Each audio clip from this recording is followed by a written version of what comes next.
बीते दिन दिल्ली के विज्ञान भवन विच किसानां ते केंद्र विचाले 6वें गेट की मीटिंग हुई। मीटिंग विच पराली ते जारी ऑर्डीनेंस नूं रद्द कर दिता गया। इसी तरह सरकार ने बिजली का प्रस्तावित बिल ना लियाउण दा भी भरोसा दिता। खेती कानूनां ते एमएसपी का रेड़का हाले भी बरकरार है। हुण अगली मीटिंग 4 जनवरी नूं होएगी। किसानां वालों अज होने वाला ट्रैक्टर मार्च रद्द कर दिता गया है। किसान अंदोलन नूं लैके खेतीबाड़ी मंत्री नरेंद्र तोमर ने बच्चों ते बजुर्गों महिलावां नूं घर भेजण दी अपील की। उन्होंने कहा कि कड़ाके की ठंड विच इत्थे बॉर्डरां ते रुकना ठीक नहीं। इस विचाले किसानां ने कल मीटिंग दौरान हुए लंच ब्रेक दौरान भी सरकार का खाना नहीं खाया। गुरुद्वारा रकाबगंज साहब तो किसानां लई लंगर भेजा गया सी अते केंद्रीय मंत्री पीयूष गोयल अते नरेंद्र तोमर ने भी किसानां दे नाल ही लंगर छकिया।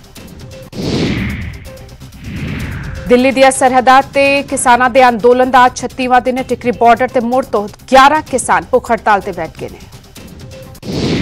खेती कानूनों खिलाफ बरनाला किसानों वालों लगातार भुख हड़ताल जारी है। सुनवाई ना होने ते किसानों ने केंद्र खिलाफ जम के प्रदर्शन भी किया। जलंधर बार एसोसीएशन ने खेती कानूनों के विरोध डिप्टी कमिश्नर नूं मंग पत्र सौंपया ते केंद्र सरकार तो खेती कानून जल्द तो जल्द रद्द करने की मांग की।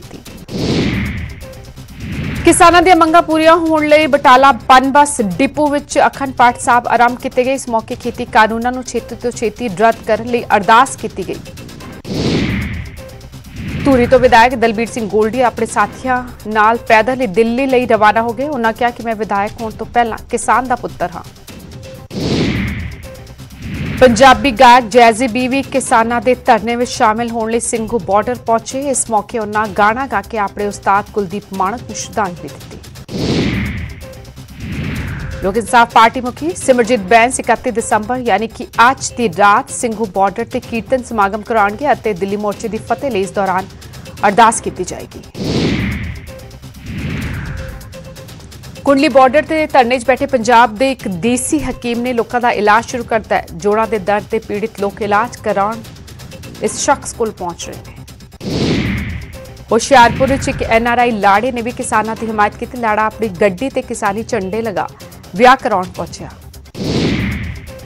रक्षा मंत्री राजनाथ सिंह किसानों को अतवादी कहने ते भड़क गए। किसान देश का माण है ते अन्नदाता नूं अतवादी कहना ठीक नहीं, राजनाथ सिंह ने कहा। राजनाथ सिंह ने यह भी कहा कि आंदोलन में प्रधानमंत्री खिलाफ नारे लगाना ठीक नहीं। प्रधानमंत्री एक शख्स नहीं बल्कि पूरी संस्था है। प्रधानमंत्री का मान बना के रखना चाहिए। किसानी मुद्दे लेके सुखबीर सिंह बादल ने बीजेपी ते निशाने साधे। सुखबीर बादल ने पंजाबियों को खालिस्तानी दस्सण ते नाराजगी जताई अते बीजेपी ते किसानों को वंडण की कोशिश का इल्जाम लाया। सुखबीर बादल के बयान से बीजेपी आगू सुरजीत जियाणी ने भी पलटवार किया। उन्होंने कहा कि पहला किसानी मसला हल कर लिए फिर सारिਆਂ ਨੂੰ जवाब देंगे। हरियाणा कांग्रेस प्रधान कुमारी सैलजा ने कहा कि खेती कानूनों लिए पहला किसानों नाल गल होनी चाहिए सी। हुण पहला सरकार कानून रद्द करे ते फिर संसद इसकी चर्चा होगी। पंजाबी टावरां दी भंनतोड़ ते राजपाल ने सख्ती दिखांदे चीफ सैकटरी अते डीजीपी नूं तलब करने का फैसला लिया। राजपाल ने फैसला बीजेपी की शिकायत तो बाद लिया। बीजेपी आगू मदन मोहन मित्तल ने कहा कि टावरां नूं नुकसान पहुंचा के शरारती अंसर गलत काम कर रहे हैं। इस नाल बच्चों की पढ़ाई ते बैंकिंग सहूलतां ते भी माड़ा असर पै रहा है। कांग्रेस सांसद रवनीत बिट्टू के विवादित बयान तो बाद बीजेपी ने उन्होंने खिलाफ मोर्चा खोल दिता है। बीजेपी ने बिट्टू ते किसानों को उकसाउण का इल्जाम लाया जबकि बिट्टू ने बयान नूं गलत ढंग नाल पेश करने की गल कही। रवनीत बिट्टू खिलाफ बीजेपी के धरने बारे आप आगू अमन अरोड़ा ने कहा कि धरना देना सारिਆਂ ਦਾ अधिकार है। उन्होंने बीजेपी आगुआं ते लोकां नूं भड़काउण दे इल्जाम लाया ते बिट्टू नूं भी विवादित बयान देण तो बचण दी नसीहत दी।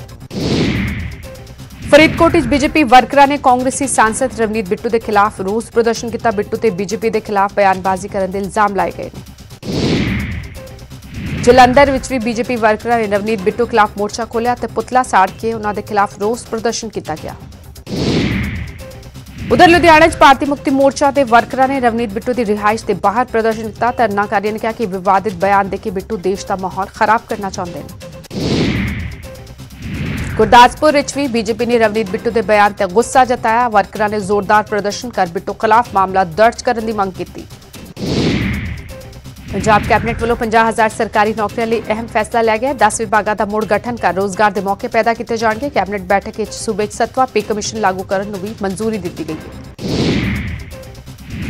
ਧਾਰਮਿਕ ਚਿੰਨ੍ਹਾਂ ਵਾਲੀ ਸ਼ਾਲ ਪਾਉਣ ਦੇ ਮਾਮਲੇ ਤੇ ਨਵਜੋਤ ਸਿੰਘ ਸਿੱਧੂ ਨੇ ਮੁਆਫੀ ਮੰਗ ਲਈ। ਸਿੱਖ ਜਥੇਬੰਦੀਆਂ ਨੇ ਸਿੱਧੂ ਦੀ ਸ਼ਾਲ ਤੇ ਇਤਰਾਜ਼ ਜਤਾਇਆ ਸੀ ਅਤੇ ਜਥੇਦਾਰ ਗਿਆਨੀ ਹਰਪ੍ਰੀਤ ਸਿੰਘ ਨੇ ਵੀ ਸਿੱਧੂ ਨੂੰ ਮੁਆਫੀ ਮੰਗਣ ਲਈ ਕਿਹਾ ਸੀ। ਪੰਜਾਬ ਸਰਕਾਰ ਦੀਆਂ ਹਦਾਇਤਾਂ ਮੁਤਾਬਿਕ ਨਵੇਂ ਸਾਲ ਮੌਕੇ ਅੱਜ ਪੰਜਾਬ ਵਿੱਚ ਨਾਈਟ ਕਰਫਿਊ ਢਿੱਲ ਨਹੀਂ ਦਿੱਤੀ ਜਾਏਗੀ, ਲੇਕਿਨ ਕੱਲ ਤੋਂ ਨਾਈਟ ਕਰਫਿਊ ਖਤਮ ਹੋ ਜਾਏਗਾ। ਸੀਮਿਤ ਲੋਕਾਂ ਨਾਲ ਜਨਤਕ ਸਮਾਗਮ ਕਰਾਉਣ ਦੀ ਵੀ ਇਜਾਜ਼ਤ ਦਿੱਤੀ ਗਈ ਹੈ। ਇਨਕਮ ਟੈਕਸ ਰਿਟਰਨ ਭਰਨ ਦੀ ਤਾਰੀਖ 10 ਜਨਵਰੀ ਤੱਕ ਵਾਧਾ ਕਰ ਦਿੱਤਾ ਗਿਆ। ਆਡਿਟ ਕਰਾਉਣ ਵਾਲੀਆਂ ਕੰਪਨੀਆਂ ਵੀ ਹੁਣ 15 ਫਰਵਰੀ ਤੱਕ ਰਿਟਰਨ ਭਰ ਸਕਣਗੀਆਂ। ਸੀਬੀਐਸਈ ਦੀ 10ਵੀਂ ਅਤੇ 12ਵੀਂ ਦੇ ਇਮਤਿਹਾਨਾਂ ਦੀ ਡੇਟ ਸ਼ੀਟ ਅੱਜ ਜਾਰੀ ਕਰ ਦਿੱਤੀ ਜਾਏਗੀ। ਸੀਬੀਐਸਈ ਇਮਤਿਹਾਨ ਮਾਰਚ ਅਤੇ ਅਪ੍ਰੈਲ ਵਿੱਚ ਹੋ ਸਕਦੇ ਨੇ। ਪੇਪਰ ਆਨਲਾਈਨ ਨਹੀਂ ਹੋਣਗੇ, ਆਫਲਾਈਨ ਹੀ ਹੋਣਗੇ। ਅੰਮ੍ਰਿਤਸਰ ਦੇ ਪਿੰਡ ਬਲਕਲਾਂ 'ਚ ਇੱਕ ਫੈਕਟਰੀ ਨੂੰ ਭਿਆਨਕ ਅੱਗ ਲੱਗੀ। ਘਟਨਾ 'ਚ ਲੱਖਾਂ ਰੁਪਏ ਦੇ ਨੁਕਸਾਨ ਦਾ ਖਦਸ਼ਾ ਜਤਾਇਆ ਗਿਆ ਹੈ।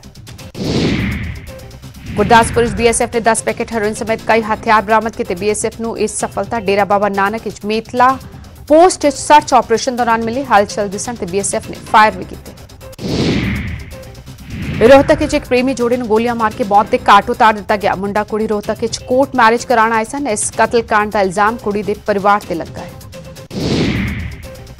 ਜੀਂਦ ਵਿੱਚ ਇੱਕ ਕੁੜੀ ਨਾਲ ਹੋਈ ਛੇੜਛਾੜ ਨੂੰ ਲੈ ਕੇ ਦੋ ਧਿਰਾਂ ਵਿਚਾਲੇ ਲੜਾਈ ਹੋ ਗਈ, ਜਿਸ ਵਿੱਚ ਇੱਕ ਸ਼ਖਸ ਨੇ ਦਮ ਤੋੜ ਦਿੱਤਾ ਜਦਕਿ ਕਈ ਲੋਕ ਜ਼ਖਮੀ ਹੋ ਗਏ। ਨਾਭਾ ਦੀ ਮੈਕਸਿਮਮ ਸਿਕਿਉਰਿਟੀ ਜੇਲ੍ਹ ਵਿੱਚ ਸਜ਼ਾ ਕੱਟ ਰਹੇ ਇੱਕ ਕੈਦੀ ਨੇ ਹੈਡ ਕਾਂਸਟੇਬਲ ਤੇ ਇੱਟਾਂ ਨਾਲ ਹਮਲਾ ਕਰਤਾ ਜਦਕਿ ਦੂਜੇ ਕਾਂਸਟੇਬਲ ਨੇ ਭੱਜ ਕੇ ਆਪਣੀ ਜਾਨ ਬਚਾਈ। ਮੋਗਾ 'ਚ ਇੱਕ ਸਨੈਚਰ ਨੂੰ ਕੁੜੀ ਤੋਂ ਮੋਬਾਈਲ ਖੋਣਾ ਮਹਿੰਗਾ ਪੈ ਗਿਆ। ਲੋਕਾਂ ਨੇ ਮੋਟਰਸਾਈਕਲ ਸਵਾਰ ਸਨੈਚਰ ਨੂੰ ਕਾਬੂ ਕਰ ਜੰਮ ਕੇ ਕੁੱਟਿਆ। ਅੰਮ੍ਰਿਤਸਰ 'ਚ ਇੱਕ ਹੋਰ ਕਿਸਾਨ ਸੰਘਰਸ਼ ਦੀ ਭੇਟ ਚੜ੍ਹ ਗਿਆ, ਜਿੱਥੇ 72 ਸਾਲਾ ਅਮਰੀਕ ਸਿੰਘ ਦੀ ਸੜਕ ਹਾਦਸੇ ਵਿੱਚ ਮੌਤ ਹੋ ਗਈ। ਕਿਸਾਨ ਮਾਨਾਵਾਲਾ ਟੋਲ ਪਲਾਜ਼ਾ ਧਰਨੇ ਵਿੱਚ ਸ਼ਾਮਲ ਸੀ।